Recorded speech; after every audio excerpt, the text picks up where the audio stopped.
To our annual meeting, otherwise called the annual parochial church meeting, but no one can ever remember that. Can I ask you, there's some buckets on the back of some of the chairs. In them are little triangles of coloured paper. If you could pass those around between you all, and there's some pens there as well. Pass those around. I want you to write on one thing that you're really thankful to God for, or in the life of our church community. It could be a person, it could be a group, it could be anything you like as part of our church community. So pass those around, write down one thing you're thankful for or grateful for, and then we'll collect those up towards the end of the morning, and we're going to make those into some bunting over the lunch and so on. And I know that we're sort of slightly down on numbers today. As we were trying to choose the date for the annual meeting, there was no ideal date. So we've managed to choose one which clashes with all sorts of other bits and pieces. So we're a bit down on numbers, but that's okay. We need to count how many people are here. So I think the welcomers are going to help count how many people are here. We also need to count how many people know they're not on our church electoral roll. You're fine to stay at the meeting. But if you know you're not on our church electoral roll, could you just raise your hand? If you know you're not on our church electoral roll. 1, 2, 3, 4, 5, 6, 7, 8. Lovely. Okay. So Di, who is very kindly taking notes for us, we're going to subtract 8 from the number who are here. We have, where are we? Actually, just before we come on to the formally required reports, let me just mention a couple of things in passing, as it were. Some of you know that, as well as being vicar here, I'm also joint area dean for the Anglican churches in Southampton area. Just to let you know, I'm trying to step down from that role as soon as I can, partly because I've taken up a role not just with Anglican churches, but with churches of all denominations and all Christian organisations. So it's called One Body Southampton, and I'm chair of the steering group for that. So that's a sort of interdenominational gathering, and you'll hear more about that doubtless over the coming years, but I'm stepping down from my area dean role because of that. And let me also say, someone messaged me a few days ago to point out that in the official annual reports, there's not much mention of mission. And it could give the impression that we're quite inward-looking as a church community. That is simply because these are the reports that we have to write legally. And what they don't do is talk about the many parents and carers who come along with their children to the Ark, or people who come along to Sanctuary Art and Craft, the people who minister in care homes each month and through the lunch club. It doesn't talk about the prayer spaces that Angel and Francis are running in the local schools, or the donuts that Josh and Bob and Suzanne give out each week after school. It doesn't talk about the incredible impact that Easter Story Live has just had on children and adults alike this week. It doesn't talk about those who serve as street pastors or in other ways in our church community and in their everyday workplaces. It doesn't talk about the £20,000 we've just donated to help our friends in Busoga in Uganda, or the bunk beds we've donated for 10 families through Scratch, or the £2,000 we were able to send this week to trusted Christians in Myanmar who have been affected by the earthquake there, bypassing the official channels which often discriminate against Christians. So I want you to read the annual reports with the backdrop of all that sort of stuff that goes on as well. And I'm so grateful to everyone who prays for these ministries, who gives to support these ministries, who serves in some way in these ministries. This is about lives changed. Now, okay, we have the formally required reports. You can scan through those when you're ready. The welcomers, how many people are here? Di just wants to jot it down. Oh, okay, Frances is about to count, and then she will let you know. Sorry? We'll be able to look up people online later. Okay. Election. Oh, if your name is on that screen, then that's a list of some of the people who aren't on our electoral roll at the moment. We have to completely wipe it every 6 years. So if your name is on that screen, also sort of stick your hand up and we'll bring round an electoral roll form to you. Sheila, would you be able to grab some white electoral roll forms on the welcome desk there? Would you just be able to bring it round to those people who've got their hands in the air? and then you can quickly fill it in, and you'll be on the list for next year. Lovely. Okay, so keep your hands up until you've received that piece of paper. So election of church wardens. And I want to pay tribute to our church wardens, Tracy and Nick. They meet with me faithfully to advise me and encourage me and share their wisdom and give their honest feedback and so on. They're absolutely invaluable. And as many of you know, Tracy had a fit a few weeks ago, but is just about back to full health and is carrying on serving it in that way, which is fantastic. But Nick is stepping down after 6 years on our church council and 4 of them as church warden. Nick has been an amazing warden. His sharp brain, his attention to detail, his concern for individuals, his understanding of individuals and groups and processes and so on, his graciousness in supporting me even on issues that we've disagreed on, his financial wisdom, his leadership, they've all been so useful, and Tracy and I know, are going to miss him a lot. And little did he or any of us realise quite what a labour of love it was going to be trying to sort out the finances for the money to do with selling the St John's building a few years ago. And for those of you who don't know, this is a really quick précis. The original gift of land for St John's was given by 2 separate people. The main gift was completely sort of no strings attached, but the smaller part was given with just one sort of string attached to it. But it's meant that as soon as we sold it, in theory, 20% of the money from the sale of that land could get passed on to the descendants of the original donor rather than onto us. And so over the last few years, Nick has had to pester solicitors, engage an ancestry specialist, write to landed gentry, and place adverts in the national press. All of which he has quietly got on with, and wonderfully he said he's going to see through this particular project, which may go on for a few more years yet, even though he's stepping down as warden. The news at the moment is reasonably good, but it's going to be quite a while before we know the final outcome of that. So, Nick, as a token of our appreciation, I'm afraid you've got to come up.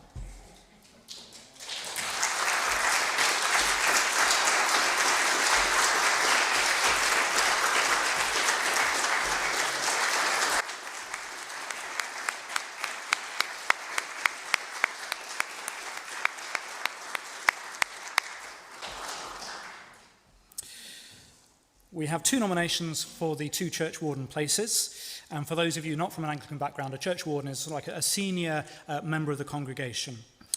So we have Susie Hoare, who is nominated by Lynn Lockwood and seconded by Carol Williams. And we have Tracy King, who is nominated by Mary Gray and seconded by Keith Watson. And there being no other nominations, they are duly elected. Hurrah. Susie is sorry that she's not able to be here today. She had a holiday booked. She sent me a picture this morning of her and Jessie and 1 or 2 others going to a Catholic church in France and wondering whether it was going to be in French or Latin, but she would probably be fine in either language. But she does say, over the years, I've kept seeking new ways to serve within St James and our local church community. I was part of the Beacon Cell Group, where we did various things to help local people in financial hardship, and I'm now a co-leader of the TBC Cell Group. I serve on the Sunday Services coffee team, as well as serving communion. I've been on PCC for the last 2 years, and part of the Buildings Vision Group, working on the parish hall plans. Over the past year, I've been feeling a prod to develop the ways in which I serve, and I've been praying for insight into what God's will for me to do is. When I heard about the warden vacancy and what the requirements for it are, it all fell into place in my mind as a good fit with my background and experiences over the years. After speaking to Dan, the current and previous wardens, and some trusted friends, and of course more prayer, it felt like the right thing to do to put my name forward and stand for the role. So we'll pray for Susie when she's back from holiday as part of one of our services. Then we come to the election of our church council members. And they've got a legal responsibility with me for the buildings, for safeguarding, for finances, for employment and so on. And just as importantly, they share responsibility for the vision of the church and the ministry of the church. They serve for 3 years at a time. And this year, Dave Snape, Dave Arbery and Ugochi are all stepping down. We're very grateful for what they've done. And you'll see Dave on the screen later. And then we have nominations from Gavin Silver, who is nominated by Pete Evans and seconded by Jackie Dowdall. We have a nomination from Chooks Okoli, who is nominated by Paul Thaxter and seconded by Helen Thaxter. And we have a nomination from Jeff Payne, proposed by Michael Meaton and seconded by Susie Hall. We actually have 4 vacancies, so all those 3 people are automatically elected, and we do have 1 remaining vacancy, so the PCC has the power, if they want, to adopt someone else on the PCC in due course. So thank you to those 3 for standing. And Gavin, Gavin was on PCC previously, years and years and years ago. I don't know how many years ago, it was before my time anyway, quite a long time. And Jeff Payne was on PCC. He actually only stepped down a year ago, but he's allowed to restand, having had that year's break. And so we're very grateful for them for restanding and for Chooks for coming on. So let me get to launching our buildings project, which I guess is the thing most of us are more interested in. So we're calling our building project Restore and Renew. And together we're going to be renovating our community buildings for all.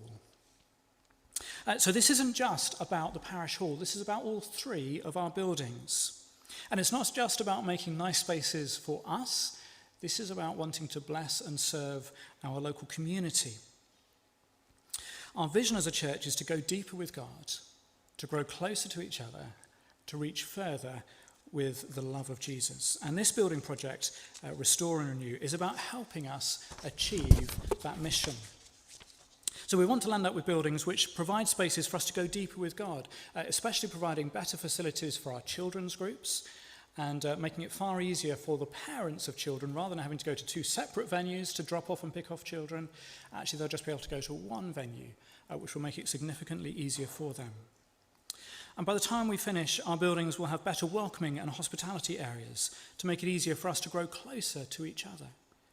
And most importantly, they'll help us reach further with the love of Jesus. We'll be able to welcome more people in and host better events which demonstrate and explain the love of Jesus to people.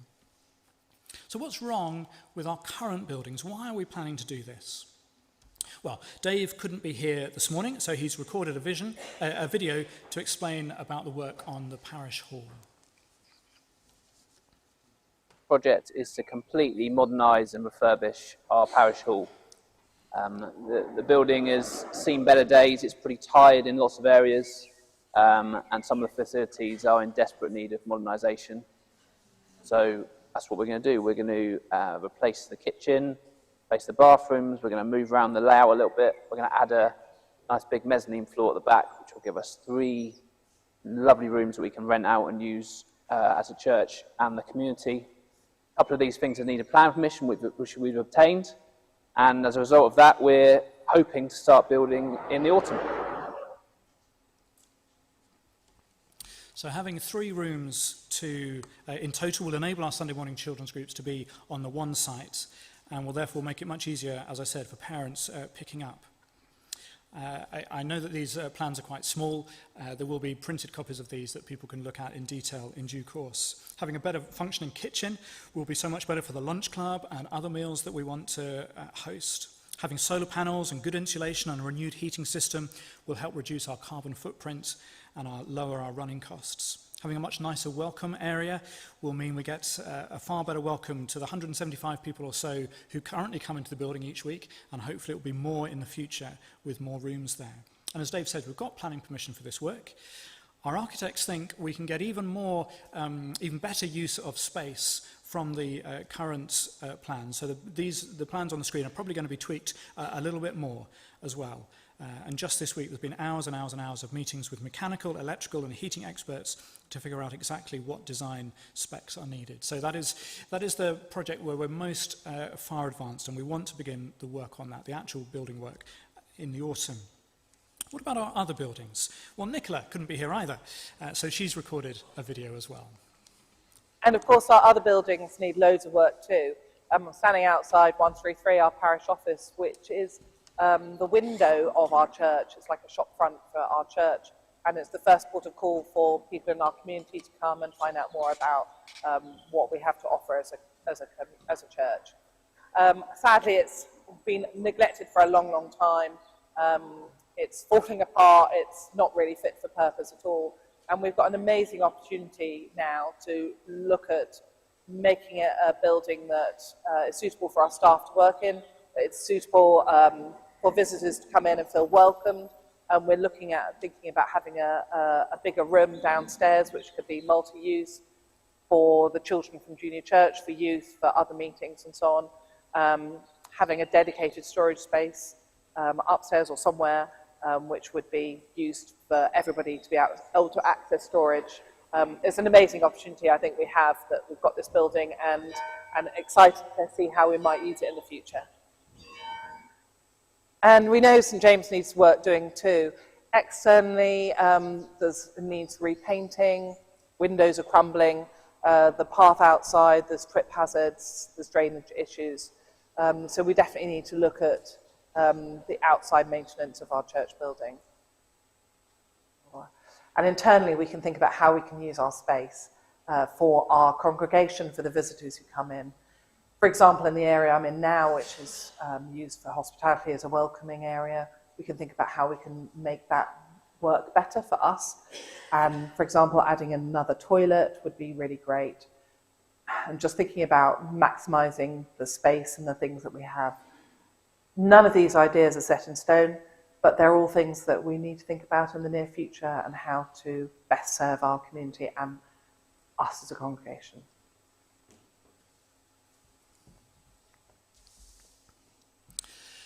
So, as she said, we know that our church office could be made so much better.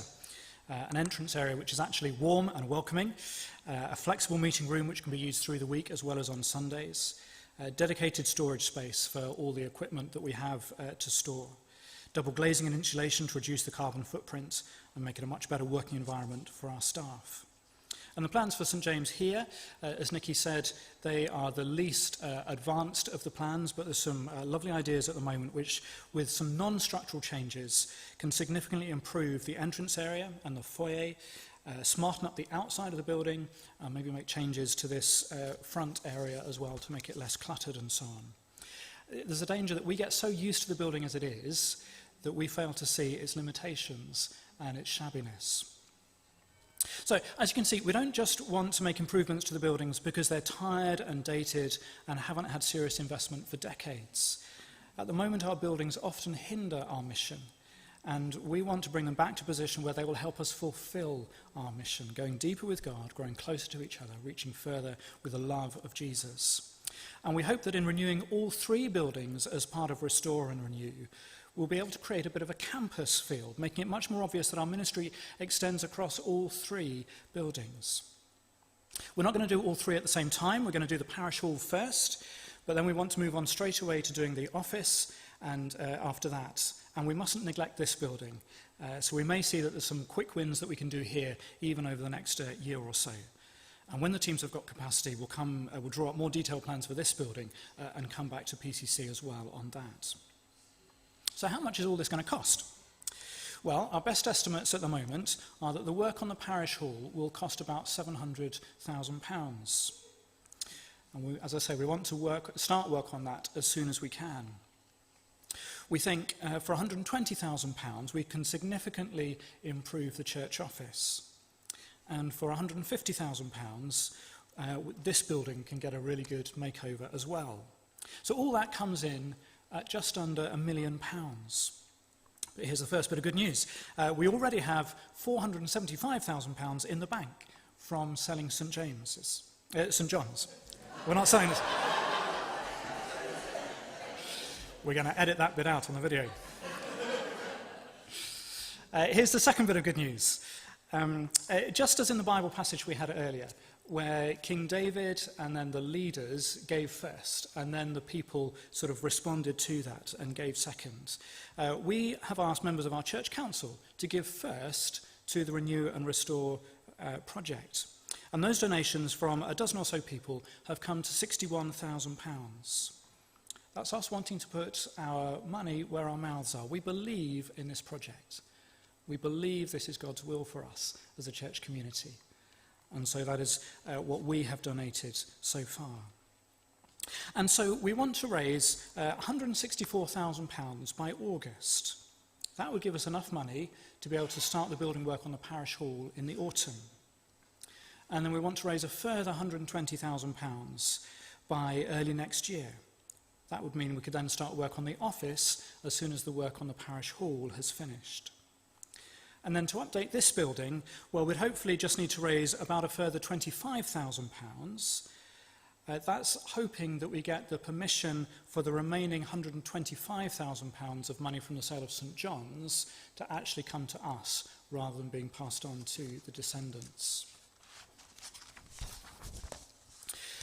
So, we need to raise about £309,000. That's our current estimate. So how are we going to raise these funds? Well, three main ways: fundraising, grants, and giving. And Barbara, do you just want to come up and say a few words about fundraising? Please.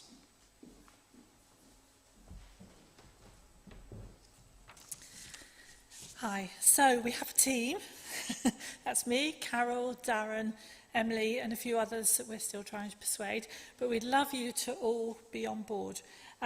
Obviously, we need the money, but on top of that, it's going to be a fantastic opportunity to involve the people who use the hall, the community, and get to know each other better and do all sorts of things that can be big or small. It doesn't really matter. It's about engaging with each other and those beyond the church.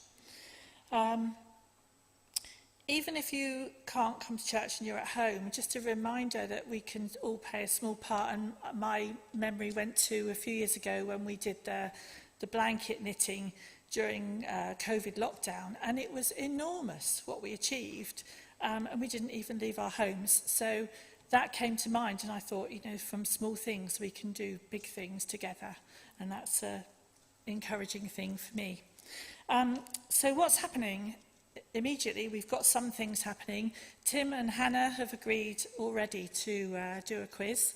I know the quiz nights are very, very popular, and that's coming up, I think, in June. We haven't set a definite date, but it's imminent.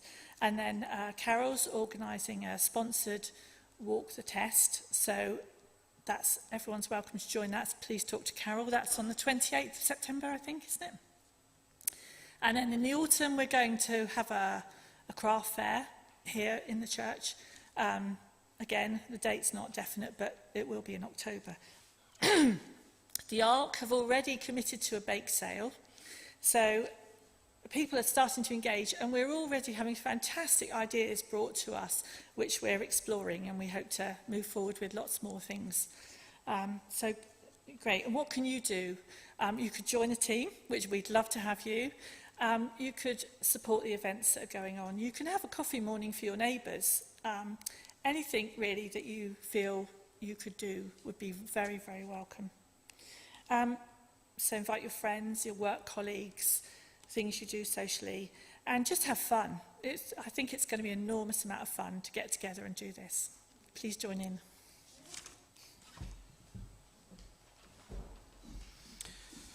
Wonderful. Thank you, Barbara. We've also got a team working on grant applications. Most projects like Restore and Renew are able to get various grants. Some trusts like to support heritage work, so on this building. Some like to support community buildings, like the parish hall. Some like to support green improvements, such as on the parish hall and the office and so on. So we're hopeful that we'll be able to get some grants to help fund some of the work. And the first grant application is going to be going in very soon. But the bulk of the £309,000 will need to come from sacrificial giving from within our church community. Previous generations of our church community gave sacrificially to provide buildings fit for mission in the decades gone by. And think of the thousands of people who've been able to encounter the love of Jesus in these buildings over these recent decades. And now it's our turn to invest for the next 30 or 40 years, so that thousands more people can discover the love of Jesus for themselves. I know £309,000 sounds like an awful lot. It is, but I'm convinced we can do it. Or rather, I'm convinced that God can do it through us. And as I said earlier, that's the thing which excites me most about Restore and Renew. Yes, we'll get some lovely renovated buildings at the end of it all, but I'm excited about what God is going to do amongst us and in us, even over these coming months. It's going to be an exciting discipleship journey for us. So what happens next? Well, behind the scenes, lots of work is going on very hard. Grant applications, building plans, liaising with the architects and other professionals. As I say, we'd love to start the building work on the parish hall this autumn, which means we need enough money in the bank by the end of August to enable us to tender for that building work. And whilst the building teams beaver away behind the scenes, what all of us need to be doing is praying. Restore and renew won't succeed unless we undergird all of this in prayer. Remember what I said earlier, this is a spiritual opportunity for us, not a financial challenge. And so we're going to have a day of prayer and fasting on the 7th of May. We're going to start praying once a month after the morning service for this Restore and Renew project. We're already praying on the monthly prayer walks for it. We're going to be encouraging each of us as individuals and in our small groups to be praying for this as well. There is a danger when a church does a building project that it gets so consumed by the buildings that it loses sight of the God who is behind it all, of the mission that the buildings are for. So as well as praying for the teams and praying the money in and praying about particular challenges that will inevitably come up along the way, we're going to be praying that God will keep our focus on him, and that we will, the buildings we land up with will really help serve our mission for the coming years and decades. Jesus Christ is the cornerstone of his church. And so, as I say again, Restore and Renew won't succeed unless we undergird all of this in prayer. That is the first step for us. And then just after Easter, we're going to give everyone in the church community a brochure explaining more about the plans and inviting everyone to begin considering how much money they feel able to give to this project. Remember, most of the money is going to need to come from us and others within the church community. In May and June, we'll have a couple of gift days where we encourage people to sort of indicate to us how much they're willing to give, whether that's straight away or over the coming months. Some will be able to give out of savings, others will be able to give out of their income and so on. And as I said earlier, we need to see all of our money as God's rather than our own. It makes it much easier to give back to him for his kingdom purposes. So start praying now, and then after Easter, we'll talk in more detail about the finances and encourage people to begin giving. So, hands up if you're daunted by this. I'm daunted because I know Restore and Renew is going to be a big challenge for us. Hands up if you're excited about it. Great. I am too. Excited by the finished product, excited by the journey that we're going to be on. Excited to see what God is going to do in and through us and the way that our faith is going to grow over these coming months. If you're on one of the buildings teams or on PCC, do you mind just standing where you are for a moment? Again, I know lots of people are away this weekend. But there you can ask, Barbara, you can stand as well as part of fundraising. If you want more details on any of this stuff, then ask any of those people who are standing. Well, actually, that's a bit tough on Gavin, isn't it? You've been on PCC for about 10 minutes. Okay, don't ask Gavin. You can ask him in a few months' time. Wonderful. Okay, you can sit down again now. Let me come back to the why. Why are we doing this? And of course, it's about precious people, isn't it? So let me share with you a few little encouragements. Churches across the country, including ours, are reporting that young people with no background in church are just pitching up and wanting to find out about Jesus. There was a lad a few weeks ago that Josh had got to know through Upper Shirley High and the Donuts Ministry. He just asked to come to church. There was a girl a few weeks ago who came with her little brother and said she wanted to become a Christian. I think of the teenage lad who comes regularly to our youth group who describes himself as an atheist, but who wants to study the Bible because he knows that Christians are good people and that it's a good way to live. There are 2 people in their 20s on the Alpha course who became Christians last term. There's the lady who contacted us the other day expecting her first child, wanting to start coming to church to do the best for her child. I think of 3 other people who were teenagers in this church 10 years ago who wandered away from faith but are now re-engaging with church and Alpha courses and the like.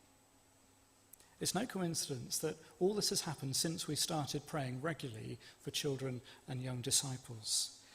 Week by week, we've been praying for that, and praying specifically to double the number of children and young people that we have in our fellowship.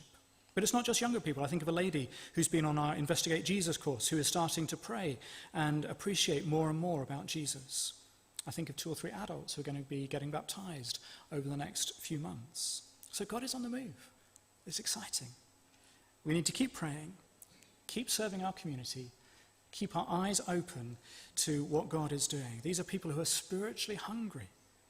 Keep offering people opportunities to explore the Christian faith. And we need to grow the number of people on our children and youth teams as well, to enable us to grow the number of children and young people. And we need to be doing Restore and Renew, to give us the buildings which will help serve exactly this sort of mission. So that's all I'm going to say on Restore and Renew. I'm going to hand over to Mary, who's going to come and bring a financial report.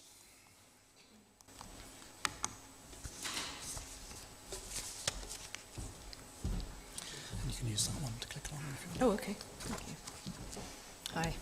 I'm Mary. I'm the treasurer here at St James by the Park. And I'm just going to talk us through the finances in 2024. Hopefully you'll have seen the report that's in the booklet. And if you want more details, the full accounts, the accounts that we send to the Charity Commission are on our website. And there's a few FAQs there for some of the technical language that's in those. But today we're just going to have a quick look at some of the headline figures. And I won't take too long because I'm sure you want your lunch. So we'll start with income. So our income was just over £265,000. And this chart shows where that income came from.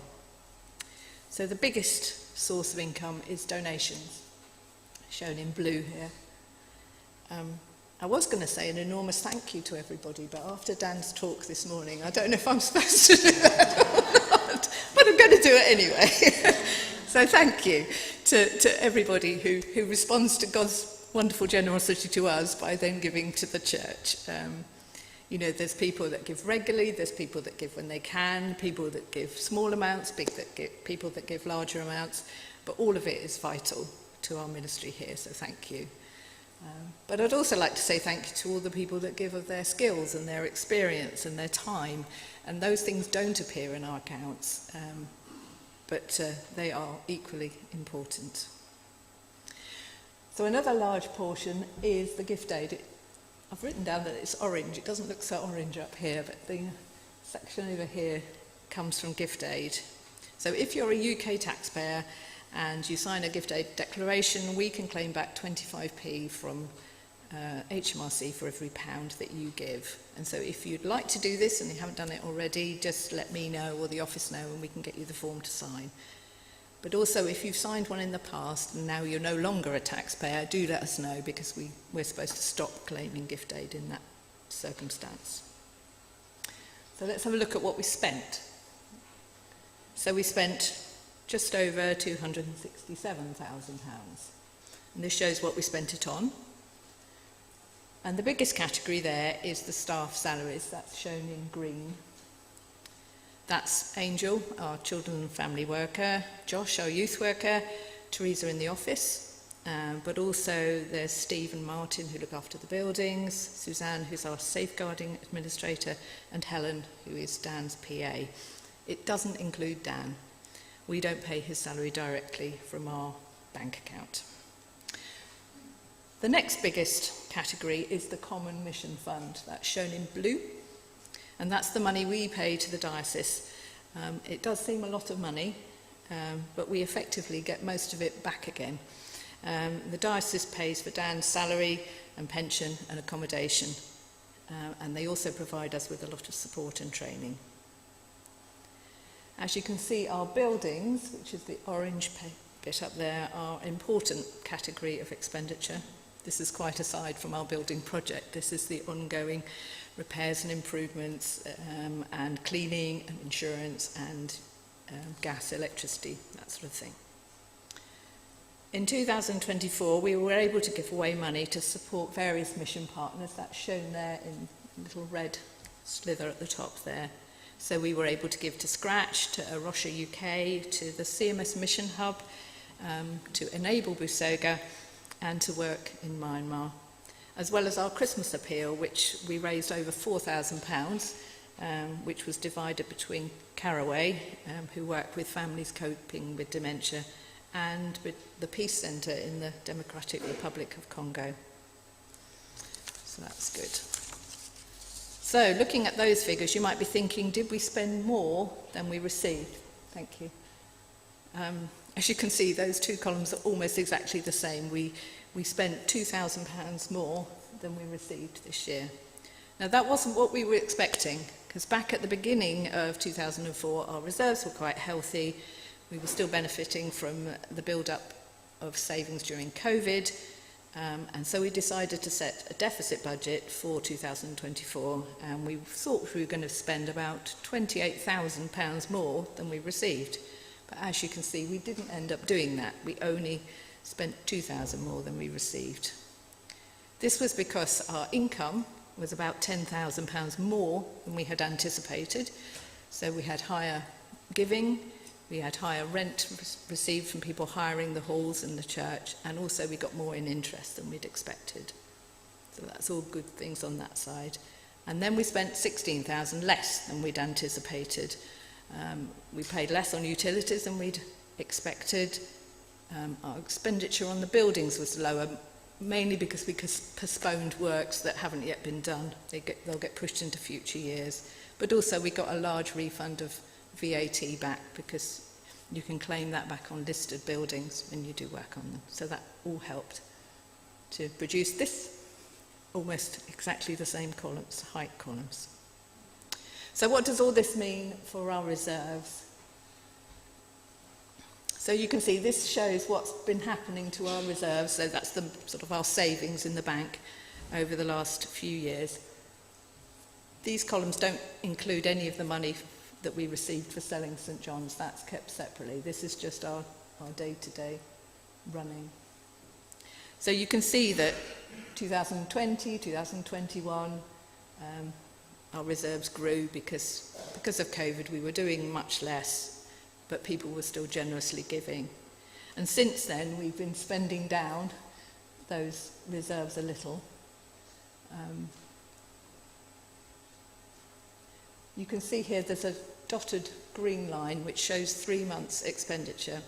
As a PCC, we decided that that would be our minimum that we would allow the reserves to fall to, because it's always important to keep a cushion in case our income goes down or we have sudden expenditure that we weren't anticipating. So while we're happy to keep spending down towards that line, we're very keen not to go past it. Because things are still looking healthily above that line, the PCC have decided to set a deficit budget for the year we're now in, for 2025, of 27,000 deficit. That's shown at the last column there. So again, it will bring us down a bit closer to the line, but no, we shouldn't be too close to it just yet. But obviously we can't keep on spending at that rate year on year on year, so we just need to be mindful of that. Particularly as we embark on our building projects, we need to make sure that our spending is sustainable.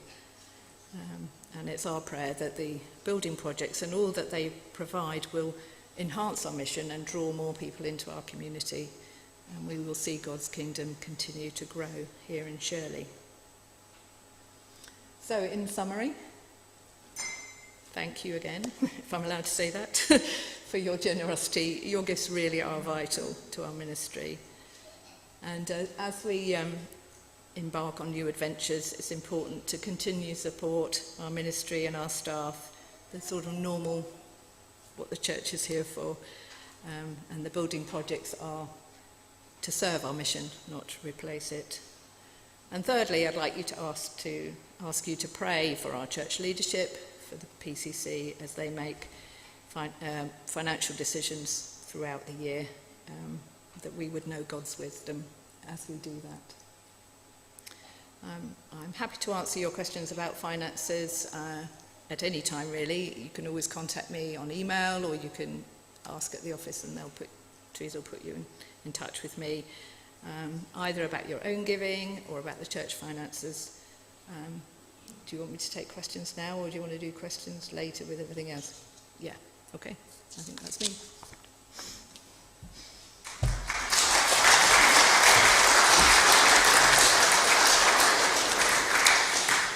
Thank you, Mary. We need to formally accept the annual accounts as true and accurate. The PCC, the Church Council, have gone through them in more detail than we had time to go through just now. So could I have someone who's willing to propose that we accept these? Chris Lockwood, thank you, and seconded by Tracy King. Wonderful. All in favour of accepting those? Just wave your hand. Wonderful. So passed overwhelmingly. And we also need to appoint our auditor for for the coming year, and we're proposing again that we have Abraham and Debel, who we've used for many years. So, Mary, do you want to propose them? And someone to second that? Sean, Cassidy at the back, and all in favour of having them? Wonderful, thank you. And that's just to make sure that we are fulfilling our Charity Commission requirements and being good stewards of the money and so on.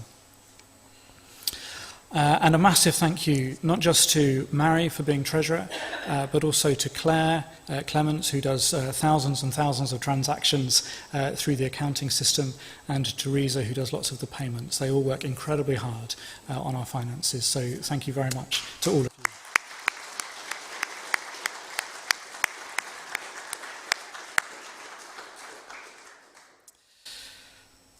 Wonderful. And I suppose just the final little thing to say, just in case it's not already obvious, in order to carry on the mission, we don't want people to stop giving, if you already give regularly to the church, we don't want you to stop giving that regular money in order then to give to the building fund. So carry on giving what you give already, but we're looking for additional income for the building fund.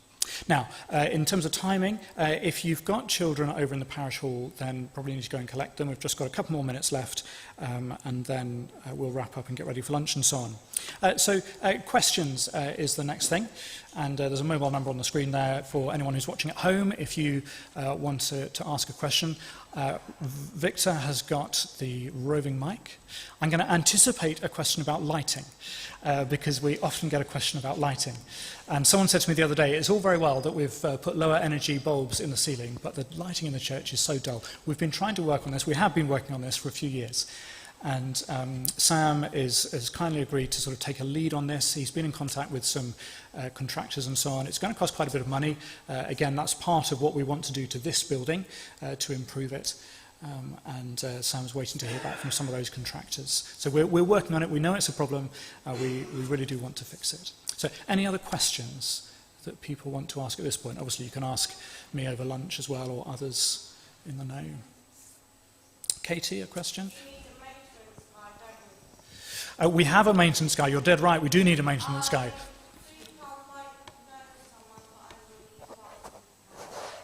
Thank you. Yes. Buildings like these, 3 buildings, do take a lot of maintenance, and it's great. Thank you for that offer. We've got 1 or 2 people already. Other questions?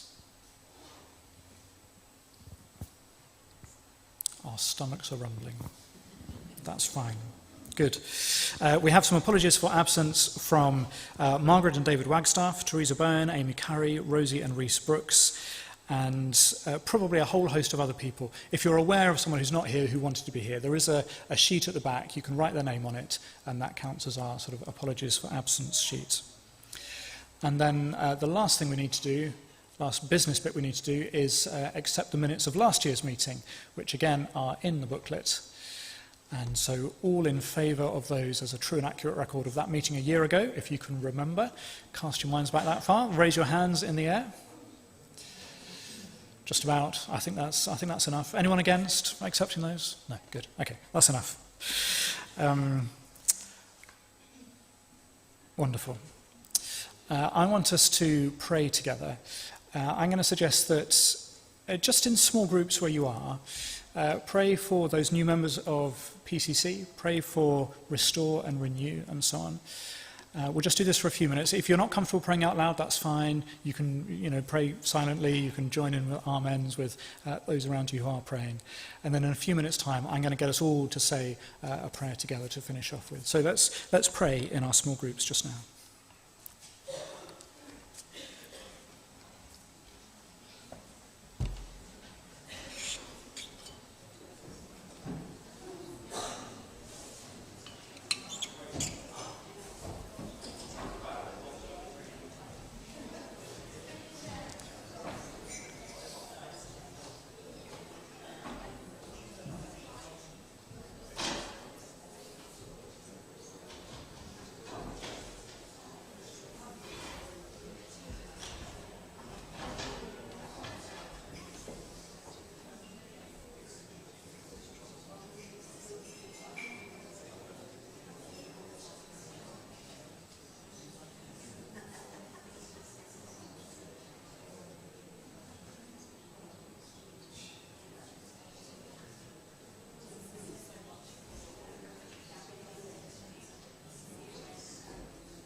Okay, if you could draw those prayers to a close, please.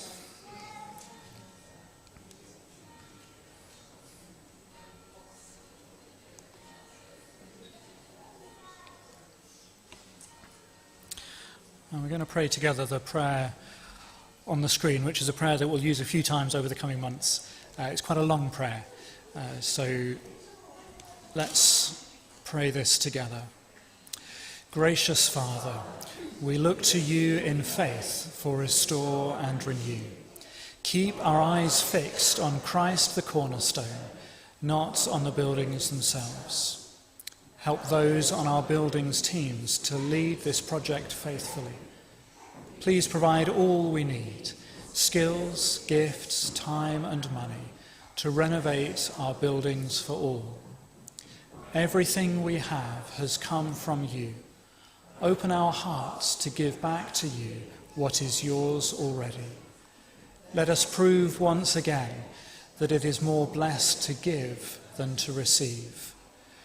And when the building work is finished, we pray that our buildings will provide great places for us and many others to go deeper with you, grow closer to each other, and reach further with the love of Jesus.